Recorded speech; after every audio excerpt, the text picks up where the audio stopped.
Bismillahirrahmanirrahim. Assalamu alaikum everyone. This is Sufdar Ali, your English language instructor, once again with all of you guys with another topic. And in today's class, we're going to talk about the word adjective. As all of you guys know very well, there are a couple of parts of speech. So one of them we are going to discuss in today's class, known as adjective. मैं आपको बताने जा रहा हूँ कि adjective का मतलब क्या होता है और एडजेक्टिव किस लिए हम यूज करते हैं गाइस। तो I am going to let you know like what does adjective mean. तो एडजेक्टिव का मतलब होता है the word which shows the quality and quantity of noun and pronoun. एक ऐसा वर्ड जो हमें नाउन और प्रोनाउन की क्वालिटी और क्वांटिटी के बारे में बताए, उस वर्ड को हम कहते हैं adjective. For example, if you talk about colours, colour names are also found in adjectives. If you talk about anything good bad, तो वो क्वालिटी होती है किसी चीज की। फॉर एग्जांपल, पहले हम देख लेते हैं, let's see adjective. Adjective means it shows quality and quantity of noun and pronoun. जो noun और pronoun की quality और quantity बताए, उस word को हम कहते हैं adjective. अब मैं आपको एक दो examples बनाने लगा हूँ।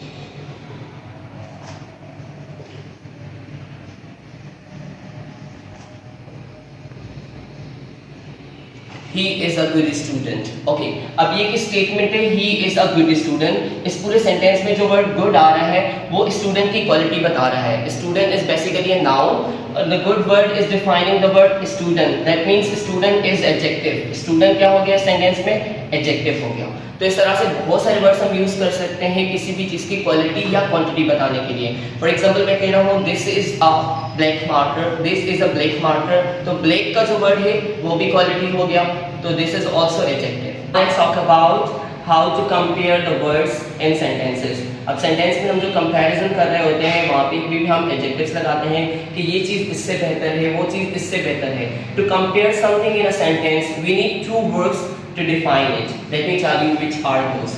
We have two words. The one is than and the other word is as compared to. ये दो वर्ड्स आप अपनी सेंटेंस में, अपने सेंटेंस में यूज कर सकते हैं किसी भी चीज को कंपेयर करने के लिए, किसी भी चीज की मुशाबहत करने के लिए। अब जैसे कि मैं बता रहा हूँ ये स्टूडेंट उस स्टूडेंट से बेहतर है, या फॉर एग्जांपल मेरी अगर तबीयत खराब थी, पहले मैंने मेडिसिन ले ली, अब मैं बेहतर फील कर रहा हूँ। ठीक है, तो इसमें हम कंपैरेटिव डिग्री लगाते हैं। Let me tell you, I would say I'm feeling good नहीं कहूँगा, क्योंकि कंपैरेटिव डिग्री लगा रहे हैं, पहले वक्त से कंपेयर कर रहे हैं। I'm feeling better than before. I'm feeling better than before. अब यहाँ पे हमने वर्ड than यूटिलाइज किया जो कि पहले वाले वक्त को डिफाइन कर रहा है, पहले वाले वक्त को कंपेयर कर रहा है कि I am feeling better than before। मैं पहले से अब ज्यादा बेहतर फील कर रहा हूँ, अच्छा फील कर रहा हूँ। ऐसे ही मैं कह सकता हूँ, जैसे कि मैं किसी स्टूडेंट को कॉम्प्लीमेंट दे रहा हूँ, मैं कह रहा हूँ कि आप अपने भाई से ज्यादा ज़हीन हैं, तो ये ज़हीन एक क्वालिटी बता रहा है, एडजेक्टिव बता रहा है। We can say you are more smart then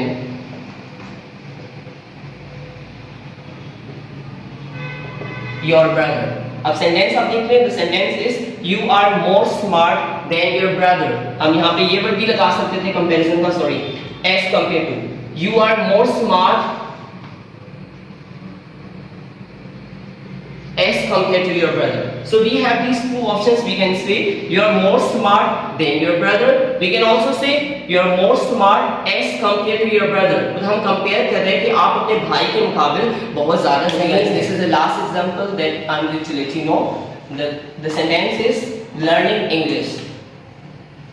Learning English is easier than Chinese. अब यहाँ पे हम एक लर्निंग स्टेज को कंपेयर कर रहे हैं कि इंग्लिश सीखना चाइनीज लैंग्वेज सीखने से ज्यादा आसान है, इजी है, तो वहाँ पे भी कंपैरिजन का वर्ड लगा रहे हैं then. I am saying learning English is easier. Simple बात हो गई कि इंग्लिश सीखना इजी है। किससे इजी है? कंपेयर करेंगे तो हम लगाएंगे देन चाइनीज। ठीक है, ऐसे ही अगर आप और सेंटेंस बना सकते हैं, बनाना चाहते हैं, तो आप कह सकते हैं just like riding bike is easier than driving car. Riding bike is easier than driving car. So in this way you can practice more and you will cover the word known as adjective. और adjective आपको clear हुआ। Adjective को हम use कर सकते हैं comparison के लिए और बहुत सारी states के लिए। And inshallah we'll see you to the next and hope you had a good time. Allah Hafiz everyone. Thank you so much.